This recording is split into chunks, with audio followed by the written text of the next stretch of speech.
Hi there, Ischa here, and welcome to the Higher Life, where I take concepts that are considered esoteric, spiritual, new age, and psychological, and unpack how you can apply these in a very practical way to live in an empowered life.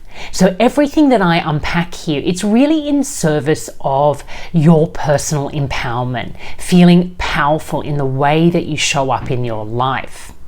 And today's topic, what is it to be in service and what is real charity or genuine charity? I think these are really fundamental aspects of living in an empowered way. When you truly understand what it means to be in service and you truly understand what it means to be in charity or charitable, it gives you a whole new paradigm to work inside of.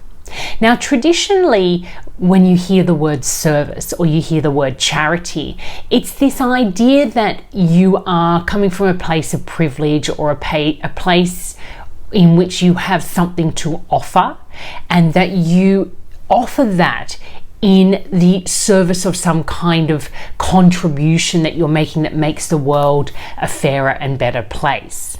Now, I say that when I equate service with charity, because charity is often seen as using your resources when you have the access to those resources to support people who do not have access to those resources. And for anyone that's worked in the area of relational coaching or transpersonal coaching, we can already start to sense how that dynamic is a form of codependency. That even though the person who is being charitable and in attempting to service the world by helping people who are in need and have less access to resources, there is this kind of power play that is taking place in which there is a reinforcement of a certain part of the population having access to resources, a certain part of the population not having access to resources, and it being the duty of the people who do have access to give up some of that access and share it with the people that don't. But in this dynamic, not much changes. Perhaps you can help people access resources for a long enough period that they can get back on their feet, and then they can then access the same resources as the privileged people do. But over time in history, we've seen that this hasn't actually eventuated, that there still is a consistent theme in the human experience of people who have and people who do not have. And this charity, this idea that charity is about kind of creating an equality where it becomes the decision of the people in privilege about whether they're going to be charitable or not, we can see how sticky and tricky this area is. So today I really wanted to look at charity from a different perspective, from the perspective of personal empowerment, and suggest that charity is in fact defines a different type of relationship or human relationship, not one in which the privileged help the underprivileged, but it in fact speaks to a version of human love in which there is true intimacy. That is, each party or person has given up their survival self, their ego self, their conditioned self, the one that is primarily focused on supporting the I or the me to get ahead. They've basically given that up in service of true intimacy and communion with themselves, with other people, and with life. Now that may seem quite esoteric, but actually if we look at it as a process, I think you can see the wisdom in looking at charity this way. If we discuss the process of moving from unconditioned love into a conditioned self or conditioned state of being in which you experience what is called conditional love, and then thinking that there is a further evolution that can happen in when the unconditioned love returns, but with the experience of being conditioned. So it's not like the conditioned self moves back and becomes unconditioned like it was as a baby state, but in fact it moves into a more mature version of love known as charity. So if we look at our life journey, we are born into a family system. And before we are born, one could say we are an expression of unconditioned love. That is, the love has not yet been conditioned into any type of form, such as a person. It is kind of that pure source energy that everything arises out of. And so a baby, although it comes out of a female human being, the persona of that baby kind of emerges out of this source energy, and it emerges into a persona, a pattern or an energy pattern that we come to know as a human being, born into a human body, into a family system. Now, as soon as that baby is conceived in the womb, it starts to become conditioned. That is, it is absorbing the energy patterns of the womb that it is in. So the mother's experience becomes, translates into how this energy pattern of this baby is being shaped already in the conception and womb phase. Then the baby is born into a physical family system, and it is given a name and a gender and all these identification points. And then as it goes from being a baby into adulthood, it is conditioned into a version of self that it believes itself to be, and we call this conditioning. So before this conditioning occurred, there was this unconditioned state, unconditioned love that has not yet been shaped into a personality or a persona. Then it becomes formed into a human being, into a family system, and that love becomes what's called conditioned or conditional love. And we're all very familiar with what happens when we're in a family system. Our sense of self is shaped by what our family acknowledges is okay and what our family asks us not to be. That is all unconscious. It's happening already as a baby. So when we become a fully formed adult, the sense of self, or the self that we think we are, is a conditioned self. It has been shaped by the culture, it has been shaped by the family, by the political system, the economic system. There are so many forces that are shaping this self that we operate as out in the collective or consensus reality. But at some point in our lives, if we start to wake up to the reality or the truth that this self is a conditioned self, it is a created self, it is not our true self, then we start to explore, well, if this is not who I truly am, who am I really? And in the last episode, I talked about that pivot towards involution, towards turning back and asking, who am I really? Who is this self that has been shaped and conditioned and has progressed and evolved and expanded and become who I think I am? And in that process, you start to unpack all those layers of conditioning that in fact have tricked you into thinking this is who you really are. But what you do not do is travel back to where you came from. You don't return back into this unconditioned love, this unconditioned self, because you already have an awareness and experience of being a self or many selves. And you can't unlearn that. You can't live in your life as if that never happened. You are aware of your capacity to emerge as a self out of this unconditioned state. So if you can't go back, you must go forward. And what happens when we go forward in this awake state is we start to enter into what is called a state of charity, a state of mature unconditional love, in which you are still operating out in the world as this self, as a human being with a name, with a gender, with the potential to identify with your culture, with your political system, and the potential to disidentify and detach and become, I guess, agile in the sense of who you think you are and the kind of self that you show up as in your relationships.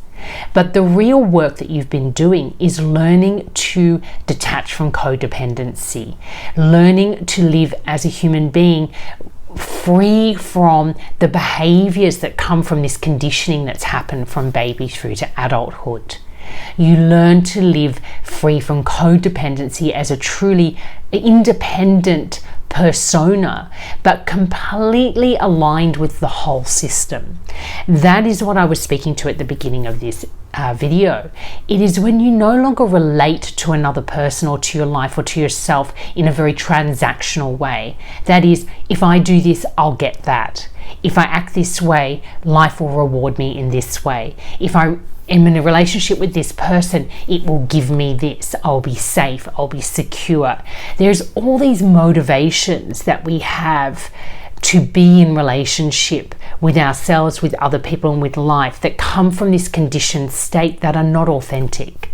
You know, they are really driven by a need to feel safe, to feel secure, to feel seen, to feel heard. And all of these drivers come from a very insecure sense of self that is very naturally insecure because it is this conditioned self.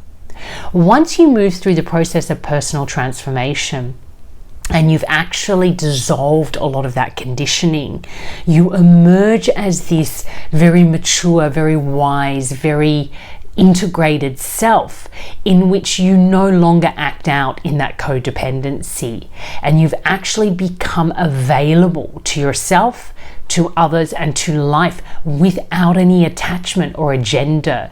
You can give all of yourself without losing any of yourself. Now, this is so important because at the moment, being of service is a big motivator for lots of people in the world who do not want to be in business and do not want to live their lives with this motivation just for profit or money or for personal gain. You know, that's an evolution again as well, in which we want to be more socially savvy and be part of a larger system and serving into that larger system so the whole system is thriving. But we fall into this codependent way of doing that, which is we want to do jobs in which we are in service and helping people who have less than we do, or we want our businesses to support other people to be bigger and better in their lives. But when we do that, there's a part of us that wants to be recognized for our service. We want there to be a reward. We want our individual sense of self to thrive, but in a way that serves the whole. So we really have to get very clear on what our genuine motivation is, or our agenda is, by being in service. And this really comes to the forefront, I think, in parenting, and especially in motherhood or in more genuine feminine roles, where that almost self-sacrifice, that martyrdom happens and is idealized, in that I'm in service of my family, I'm in service of the group of people that I am supporting who are vulnerable, for example. You know, there's this real sticky space that we get into, that even though on the surface it looks like we're doing great work in the world, it's a noble thing to want to support your family. But if you're losing yourself in the process, that codependency enmeshment is very active, and you are actually acting out of alignment with your true purpose. When you can come into yourself and be fully available emotionally, socially, psychically to yourself in a very gentle, tender, and loving way, then that naturally translates into an aura that is very available, very tender, very loving, very compassionate, and everybody that is exposed to you and everyone that you interact with will benefit from that. And that's really what we're looking for in our lives as human beings. We want to show up in our daily lives and be truly unique, to really focus on our own well-being, but know that that inner focus and that inner work is actually serving the whole. And that is pure charity. It is actually when you turn inwards and become fully accountable for your own well-being, for your own spiritual health. You know, when you've actually taken the time to be accountable for the ways that you're codependent and enmeshed, and dissolve that conditioning. It's all focused on the personal. It's not about going out there and doing things for other people. You know, you can live a very simple life and be a truly remarkable player in terms of transforming this world for the better, because you're fully accountable for the conditioning that leads you into codependency and drives certain behaviours that really undermine the well-being of the whole system. So put simply, The most powerful thing that you can do for the world right now is, in fact, let go of trying to achieve things out there to create more, manifest more, have a better lifestyle. Pause, take a deep breath, and turn inwards and start to explore, who am I? What drives me? How have I been conditioned in the systems that I have been raised in, to really get clear on what that conditioning looks like in your life and feels like, and the beliefs and the behaviours that act out through you due to that conditioning. And when you have done that work and you've walked the path of personal transformation, you'll experience the liberation that your soul is looking for, and you will live as charity, because you have given up the ego, needy self, the controlling aspects of your nature, the ones that need to gain out in the world. You will give that up in service of a higher purpose, the highest potential of humanity. So you can see how charity, in a way, it's loving yourself in this really healthy way that therefore supports you to radiate well-being, and in that you're playing your part in the whole system, lifting up its vibration and radiating at the highest level of its well-being. So you take care of your part of the whole, rather than going out and trying to take care of other parts of the whole that may not be in need of the service that you believe you're bringing to them in their best interest. You're taking over their life in one way or another. And so many beautiful human beings are out there in the world using their creative energy to try and save others, to save our planet, but they spend very little time looking at their inner self and how they've been conditioned and what their true motivations are. It's confronting to realize that your desire to help others is coming out of a need to feel secure that you're a good person, that you're doing the right thing, that your life is worthwhile. Your life is worthwhile without you needing to do anything for anyone. And that's the work that we are being asked or called into at this time in history. And this is the work that I've dedicated my life to, really understanding, who am I? Understanding that I have arisen out of an unconditioned state to become a conditioned self, or many selves, and that self is very creative, it's an actor. But in order to claim back my power to live with equanimity and with true power, those selves need to be recognized for what they are, which is simply tools or ways of showing up in my life, and are not who I really am. Who I really am is agile and adaptable and transformative. The self is a tool. My true nature is equanimity.